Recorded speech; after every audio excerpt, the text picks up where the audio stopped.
Good day, everyone. Today is a Joe Ganci day. Do you remember Joe? I remember Joe. Joe's great. He's been on many times. It's been a while.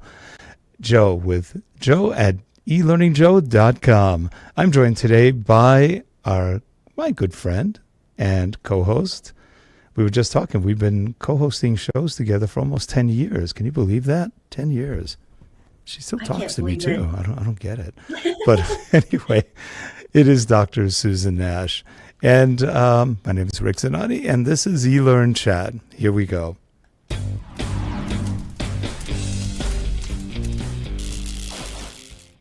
This show is sponsored by Talking Vids, corporate video, e-learning, enterprise-wide development, online interviews, multimedia development, and more. Visit us at www.talkingvids.com. And we are back, and in that center position of power, it's Joe Ganci. How are you, Joe? I am doing well. How are you? I'm doing great. It's always good to see you. And Joe, have you and Susan met before? I don't know. I think possibly, but I don't remember meeting you, Susan. Well, I think possibly too, but it's kind of vague. I think maybe at a conference, maybe like 10 years ago or something. Possibly, yeah. It's funny how that works. I did some work for NASA a couple of years ago, and I asked the person who contacted me, how did she hear, how she knew me. She said, "Oh, I was in a class of yours 10 years ago." I'm like, 10 years ago? And she still remembered me to do work for her. I was like, wow, that's pretty cool. Well, Joe is a very well-known e-learning developer, author, writer. He's done a lot of different things. And and you've done tons of training for people. You have a very good reputation as a trainer. We've all survived the COVID thing, and this is good. So we're here, we're all healthy, and we are doing well. So Joe, what's new in the world of e-learning as far as you're concerned? What do you see, any trends, anything that looks like it might be something different, or are we still kind of stuck in the same old quicksand? No. We're seeing a sea change. We're seeing a huge new development with AI. It's become crazy how much instructional designers are fearful that we'll be able to create storyboards and such through AI, because realistically you can do that. You could go to Chat GPT and ask to develop let's say a fire safety course, and it will output a bunch of things, and that look actually pretty decent. And then, okay, so somebody did that and then came back and said, okay, but can you add interactivity, because it was all just like passive. So then it came back, spit out, and there was interactivity now, and quizzes and stuff like that. So that sort of thing can make some people afraid. And the fact that it can do it so quickly, I think it's one of those things where I would probably use it to see what it comes with as a start. But then, of course, I would, make it mine and have to make sure that it matches what the client is expecting, of course. Right. But it's very interesting. Yeah. It can even you could even get, of course, images, like in, sorry, what's the name? In, oh gosh, I forget the name now. But yeah, I'm developing images. I have a friend who had AI create images for him, and then put a book on Amazon with the images and some words on the images on the left and words on the right. It's a children's book, but he was able to do that in a day. He didn't get sued. He didn't get sued. There's a lot of lawsuits going on with AI too, because of the problem with it doesn't create any new content for the most part. It takes existing content and then just kind of mixes it together. The problem is a lot of that existing content is copyrighted. And so the lawsuits have started. I think there's some major lawsuits going on. I don't know how far they've gotten, but it was people like Microsoft's funny. They invested a ton. I think it was about $1 billion into Chat GPT. But some other I can't remember, was it iStock? May have been iStock, and some others are suing because their content's being, they have copyrights and it's being stolen. Interesting. Right. That's the dark side of AI that people aren't really talking too much about, but it's there. and I've seen some of the stuff they do with like creating learning objectives. You still have to kind of feed stuff into it. Excuse me. And then it starts generating things in some sort of order. That part is kind of interesting. I haven't seen anyone yet generate a full course, like a real e-learning course, without having to do quite a bit of changes afterwards. But it is interesting. So maybe as a tool, like you said, it's going to help in the front end part of it. At least save you time from having to do everything, and then you just have to modify it a little bit. I don't know. Susan, what's your take on that?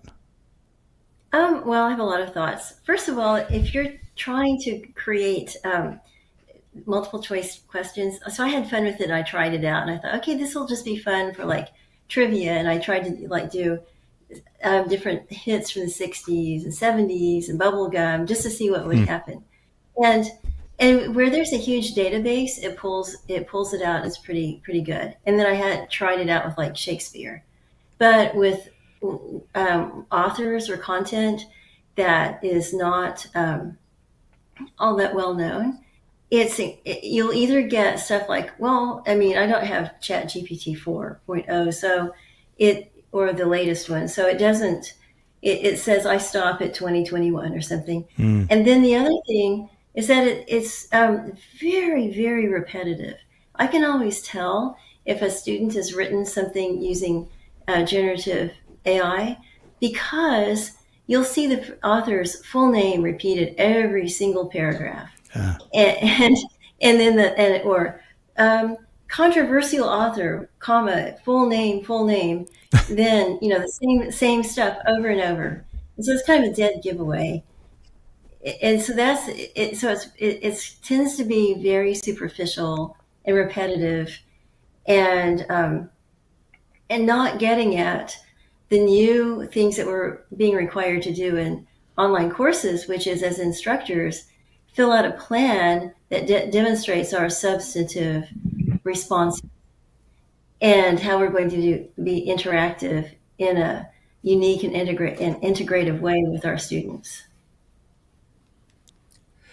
Can I interject here? I appreciate everything that's just been said. It comes to mind though that okay, we go to conferences or we go to an online webinar and all this, and we may see, for instance, someone has come up with a new kind of interaction, and we think, oh, that's cool. I can do the same thing in mine. It really will help.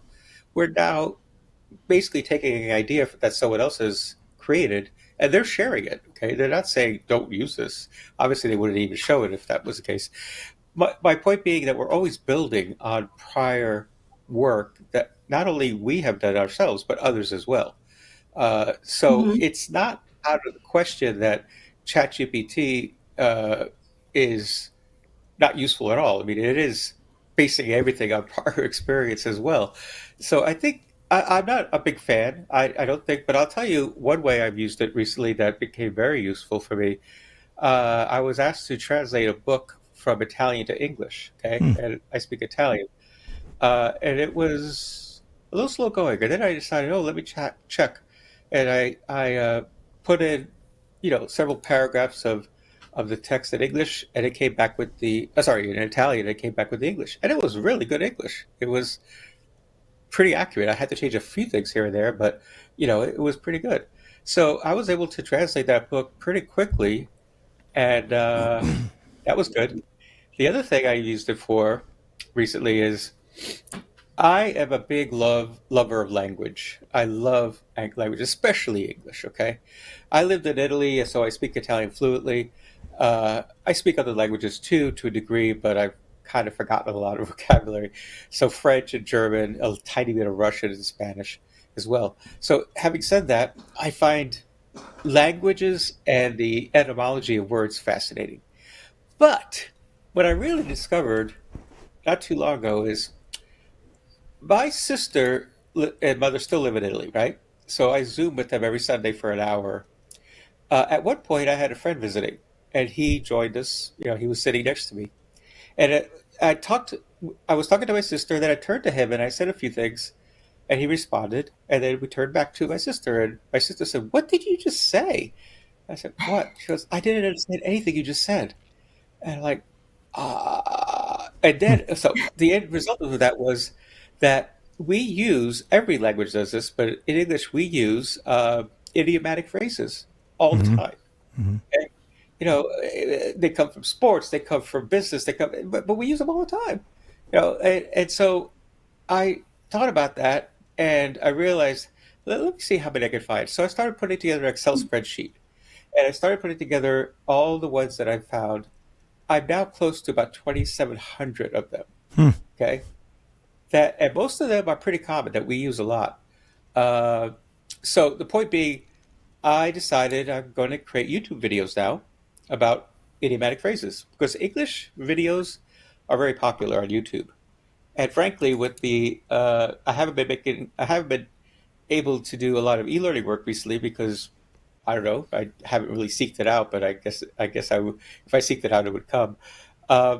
Because I've created these videos now, and I'm going to post them to YouTube, and maybe that will generate a little of that passive income, as well. So that's good. But I'm not doing it for the money. I'm doing it for the love of language. There is a lot of there. If I could share my screen, I could show you a little bit of that too. Sure. I If love you this. would It's so see. dangerous, though. I'm I sorry, think Susan? I love it, but it's dangerous because one of my favorite books ever was when I was learning Spanish was like a book of idiomatic Spanish. Well, okay, an idiom in one country is okay Hmm. and not so okay in another country. Yes. Yes, that's absolutely right. With Spanish, I always take the opportunity to learn from Spanish-speaking people. And so when we talk, I say, well, I try to speak to Spanish and then they correct me, and I'm like, oh, good, I understand. Well, at one point, I was talking to someone from Argentina, Hmm. and to say, Ooh. okay, sorry, I thought, and uh-oh, sorry, red no, flag. simply put, to say okay, all right, she would say vale, vale, vale, which is Hmm. like valid, right? Yeah. So I used that with someone from Costa Rica or Ecuador, I forget. And she goes, "Oh, you've been talking to an Argentinian person, haven't you?" Yeah. Because That's nice. that's only used in Argentina. So yeah, even common words can be different from the Oh well, Spanish countries. Argentines don't speak real Spanish either. It's a variant for sure. You remember I was born in Argentina, Oh, I and forgot. Wow. yeah, I grew up only 3 years there, and then went back and for another year. I think I've spent probably 6 or 7, maybe 8 years of my life total at different points going down there, and it's funny because if I talk to a lot of friends I have up here who are Mexican descent, half the time they go, "Huh? What did you just say?" I go, "Sorry, that's Yep. idiomatic," and I have to figure out, okay, what's the correct Spanish way to say it? Because you're right, they use so much slang in their words. It's just, and sometimes it sticks, and after a while, because you're communicating with them all the time, you communicate with someone else and you forget, and so it can get embarrassing too sometimes. Um, I, Sure. I've told this story before, but one time I had done a martial arts seminar in Mexico, and we all went to dinner after the first night, and it was really a good time. And at one point, we were talking about toys, and I said, a mí me encantan los chiches." Okay, so I said, "I love chiches." Chiche is one way of saying juguete or toy. And they all just stopped and looked at me. They're staring at me like, and I said, "What are they staring at?" And then my friend from across the table goes, "I like chiches too, but we don't talk about it in public." And I'm thinking, what the heck did I say? Well, chiche to them is breasts. In Really? Argentina, Wow. it's a toy. So I'm talking, I guess, you can be construed the same way, but it's not.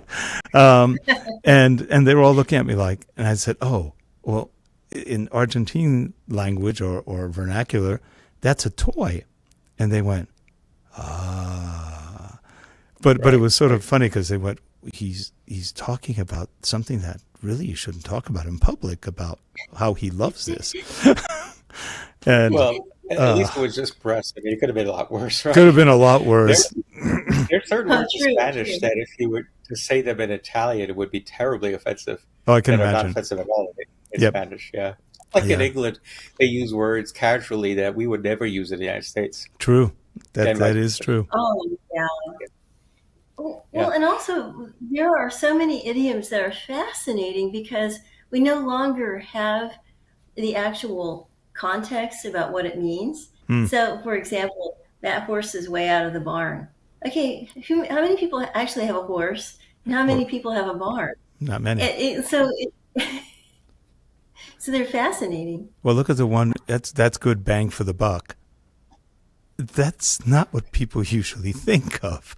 They go, "Why is Well, it bang for the buck?" And it has yeah. different roots. Totally. You're making me add that now. I'm not sure if I already have that one, so I'm just going to put it in And because and people use that a I, lot. It's interesting, but that's one you hear all the time. Oh, you get really sure. good bang for the buck with this carp. Okay. Well, Um, okay. What about the problem is that when you try to translate that, it makes no sense in the other language, right? no, Because no. it's an idiom. Yeah. So, So Yeah, there's you so have to just things like, a lot of impact for, or like a lot of value, but you can't to seek or find the actual other idiom, the matching idiom. It can be completely weirdly different. now, sure. Joe. Getting back to the AI in e-learning, Oh yeah. I think we all touched upon it a bit, where it could be a tool for helping develop, maybe not develop a whole course. I think we're pretty far away from that at this point, especially with natural language processing, not quite where it could be. But imagine it could be used as a tool, like you said, for doing a lot of things with language, with maybe setting up objectives. They said now you can download your own objectives and other things, and it'll organize things for you. Whereas before you really couldn't do that. Now you're able to organize your content. So it's not just generating brand new content, but it's generating content that anyone that once you have it will be organized, and you may just have to do a little bit of editing here and there. So I think it'll become a good tool. I don't think it'll be the end all, but I still keep thinking that our e-learning tools today, while not bad, are not as good as some of the tools from 20 years ago. And people go, Oh, absolutely. you're a Luddite. No, no, I'm not. I'm looking at tool quality and the engineering behind the tools, and I think they were frankly, once we went to the general population of e-learning rather than developers who knew the tools, it changed.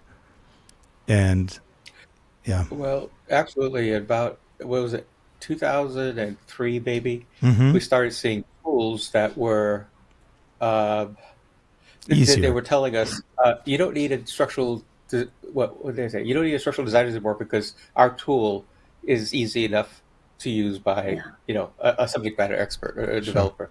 And then in 2008 or nine, they came out with new tools and they said you don't need anybody. You could just the subject matter expert can actually create their own courses. And we Mm-hmm. started seeing some really really bad courses Mm-hmm.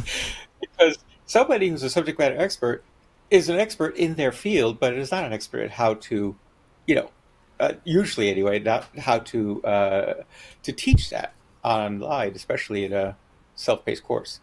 So yeah, it's I agree with you. I think we're going in the wrong direction, and every tool has to be very easy to use. Uh, Otherwise, it doesn't work for the in the marketplace. So No. Uh, to to combine our conversations, I just want to say one more thing about those idiomatic phrases. I did ask AI. I said, "Tell me, for instance, what is what does bite the bullet mean, and give me some examples." And it would give me very quickly. It gave me a description of the and examples. And I started to look at it. And I go, "Oh, I said, can you do that in a more informal way?" And it did, because I was going to use that as sort of a script to Mm. speak, and it was way too formal. So Uh, that kind of thing. Why not in e-learning? If we're saying like define what fire safety is, or define what Mm-hmm. this is or that, it can be pretty useful because sometimes our brains just don't don't focus exactly on the issue. So it could help to spark something in us. So that's it. That's right. Now you wanted to share your screen before. Do you still want to share it? Sure, sure. I want to share this Excel spreadsheet just so you can kind of see I it. love this, and I'm like when you said bite the bullet, I thought, oh, who actually came up with that originally? What was the What, what? original meaning of that? I mean, like the context. Right. I Oh, mean, you said I'm going to bite the Absolutely. bullet and do it, but bite the bullet. Does that mean I don't know? Like I know what it means in context, but I can't imagine the original application of that. Do you know? Yeah, that's a good one. I know that you hear that a lot in when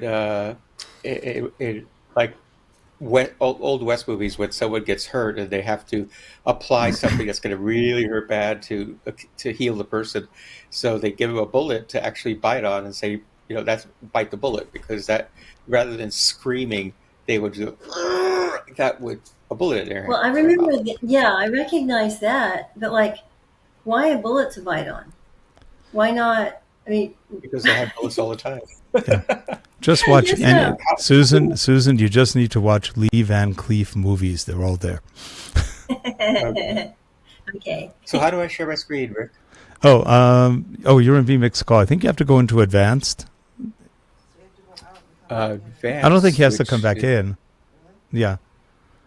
I I think don't there's know an where advanced advanced. option that allows you to share your screen.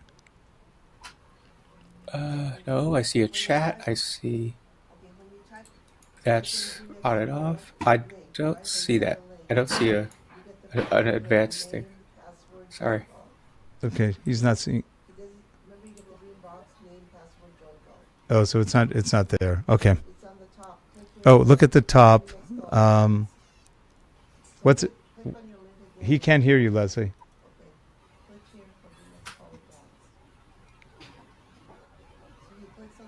So if you click on, oh, you mean in the email? Oh, oh, oh. When you wanted to log out and get back in. If It's if you not. It's if actually not that important. no, okay, we'll do that for another day. Sure. And I mean, I just wanted to show you how many categories I've done. I have had, for instance, uh, idioms about money, idioms about Hmm. every Yeah, kind of animal. You know, uh, we have so many about pigs and dogs and cats and just about herding cats. That's herding one of the cats. Yeah. yeah, herding cats, or it's a dog day, or it's a yeah. Anyway, so yeah, it's a lot of them uh, that are Dog painting. yeah. So okay, so going back to learning, I do believe that there's definitely changes. There are definitely changes happening because uh, while a lot of people are going to totally uh, try to avoid this, others are seeing that this is yet another way of shortening the time it takes to create a course. Now, we have seen because the tools that we have are much weaker than the ones we used to use. Yes, I'm a Luddite. Uh, but at the same time, it's been uh, the courses that are created all kind of look the same, because the Right. tools themselves have a certain amount of features, and that's that. And I've been using Captivate, Storyline, Lectora. I'm working on a Lectora project right now, and each of these has, their strengths and weaknesses, right? Uh, but having said that, how is AI going to affect that? I will bet you anything that in 2 years, maybe sooner, these tools are going to start to incorporate AI types Mm-hmm. of tools Yeah. as well, because we see that already in Photoshop. Photoshop has some fantastic new, what they call, I think they're called neural filters, neural, Mm-hmm. and these are ones that use AI, like, eliminate the background. How does it identify that? Well, it Mhm. does, using AI. So it's gonna we're gonna see tools that are all the tools that we have now are gonna be changing to that, I believe. Some faster than others, but at the same time, is it gonna help? I don't know. We might still be seeing the same kind of, boring and linear stuff that has been the mainstay of e-learning for such a long time now. Yeah. Here's a thought. Nope. So as time goes on, Yes. we will we will evolve as people, in the sense that in order to do a good job, we basically have to have a chip or an AI enhancement. Right now, we can use our phones, but eventually, maybe it will be implanted, or we can just wear it, a wearable thing that will absolutely feed it into our heads. But if we don't have some kind of AI crutch, we can't compete. Only the people who have the AI, like you have your new niece, only the people who have the new cognitive AI generative generative abilities will have any position in the world, and those will only be people who have access to resources to have that. So we'll have that, and then we'll have an enormous number of the world percentage of the world's population that won't have access. What does that look like in the future? A mess. Good, really good question. Uh, One of the things that we know, but we take it for granted, is changes happen slowly over time. I mean, slowly, but they become faster and faster. Alvin Toffler, what's his name? Alvin Toffler, whoever, Mm-hmm. who wrote the Oh Picture yeah. Shock. Yeah, he said, basically everything happens faster, faster, faster all the time. And frankly, our lives do too. Every day is less of a percentage of our whole life, right? Mm-hmm.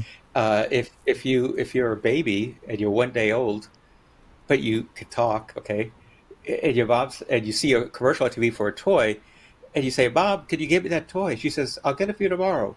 Well, that's a lifetime because you lived 1 day. Okay. So that's your whole life.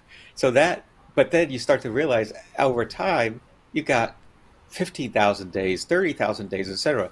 Well, the same thing is happening with technology because when I was a kid, one of the things I saw in some store was a, uh, a record player, okay, those big, Mm-hmm. vinyl LPs, And they're but it back. was also, they are, yeah, big time.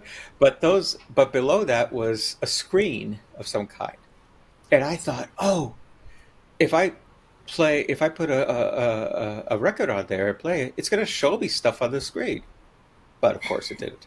Uh, but now we take for granted, what our phones here can do. Mm-hmm. Uh, and if and we've heard this before, but somehow it doesn't really, we don't really appreciate it much.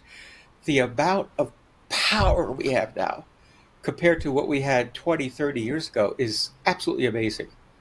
Uh, Bar fights, you know, that's that. Oh no, no, he's the best baseball player. He had this many. No, no, it's not true. Next thing you know, they're banging beer bottles over their heads. But no, now it's like, let me check, and instantly you have the answer. Uh, that is something amazing, and we don't really appreciate it much because it's just an everyday thing now. Uh, the phone can be used for just about everything now, It's true. in terms of information, in terms of reading, in terms of music, videos, whatever you want. So the whole Mhm. point being that we're going to see those changes that Susan just mentioned. I don't know when, but it's going to happen gradually. It's not going to happen like tomorrow. Everybody's got a thing in their head, Uh, but I don't doubt that it's going to happen. Yeah. When I was a kid, Yeah. when I was a little kid, there was a movie called Santa Claus Conquers the Martians or something Yeah, like that. I remember that. Do you remember that? I do. And it was a kids movie, and Santa Claus goes to Mars, and he finds that the kids there are learning by having this helmet on their head, and sort of the information is going into their heads. So even, obviously it's been one of those things that in science fiction they've said for a long time that one day we're all going to learn by having, you know, something implanted. Maybe the phone of today might be the the implant in our head. In fact, I remember this old joke. Okay, I'll tell you a joke. Okay, Okay. okay, okay. These four guys were golfing, and the first one, his phone rings, and so he answers the phone, blah, blah, blah, blah, blah, puts it away. Sorry about that, guys. It was my stockbroker. We had to. Yeah, okay. Then for the second one, rings, and he just simply puts his finger out and his other finger up to his ear, and he's talking, because there's a microphone in his finger and there's a speaker in his ear. And, oh, sorry about that, guys. Okay. And then the third guy, I think there were three guys, maybe. Anyway, the third guy, his phone rings, and he runs into the woods. And they're like, what happened? So they go there, and he's crouched down as if he's going to, poop in the woods. And he goes, sorry guys, I'm getting a fax. So, Okay. wow, fax. That joke doesn't really work with young people anymore because what's a No. fax? What's a fax? Oh, that's funny. Yeah. Well, Joe, believe it or not, we are out of time today. We got to have you back on more often. I miss these sessions. Sure. Anytime. Anytime. Because you always have something good to talk about and something to share. And that was good. The fax machine, of all things. That's classic. Well, Boise, I understand Boise is a nice place to live. I used to visit Idaho and got up to Pocatello, I think, and other areas of it. Have you been to Boise? No, that's the thing. See, Boise's the biggest city in the whole state. It's got about right. Total in the whole area around, it's about 700,000-800,000 people around this. And there's only 8 million in the whole state. So Boise is almost half the state. Sure. It's interesting. It has a real downtown. It has places to go and see, but it's not that big. I think there's 230,000 in Boise proper, which is only 10,000 more than what it was in, I think, 2022 when I came up for the first time for some work I was doing with the USDA and, or actually U.S. Forest Service, part of USDA. So it was interesting because the airport was maybe about less than 5,000 square feet, no jetways, nothing. And now it's got 20-something gates, and they're building a whole new other terminal with another 20 gates. So it's grown substantially. So when were you first there? I'm sorry? When were you first there? When was the first time you were there? 2002. I'm sorry. Oh, 2002. Yeah, right. It was the day after. I remember it clearly. It was the day after 9/11 I flew. And everybody was like terrified of flying. It was like... I didn't think they 2001? allowed flying. Was they it 2001? flying for like 3 days. Yeah, no, they were flying. It was 2001, I Yes. think. 9/11 was 2001. Yeah, it was 2001 I came. Sorry. But it was literally the day after. Yeah, it was right away we were flying. At least those flights were flying. It was interesting. So I was in Oklahoma teaching people outerwear on 9/11. Where were you? You were in Oklahoma? I was in Oklahoma City teaching at the FAA Academy. Oh, right. And then, which was very surreal because, of course, these are all people Yes. involved with aviation, right? And then it happened, and well, they shut down the whole base, the whole FAA Academy, Right. everything else. And so I ended up having to continue to teach in a hotel Oh, type gosh. of, hotel stuff. But they were wonderful, They gave us the room for free to Nice. teach in. They brought in snacks for free. They brought in a projector that we needed for free. I mean, people just really came together that week. Yeah. That week only. Yeah, they bumped down to normal, right? Everybody Right. hates everybody. Gosh. Yep. Yeah, but it's good. Yep. All right. Well, Okay. Joe, we look forward to seeing you next time. Susan, again, I'll see you next week. And for everyone there, have a good one. Have a great weekend. It's hot everywhere, it seems. So stay cool. Take care, everyone. Bye-bye. Good to see you guys. Bye-bye.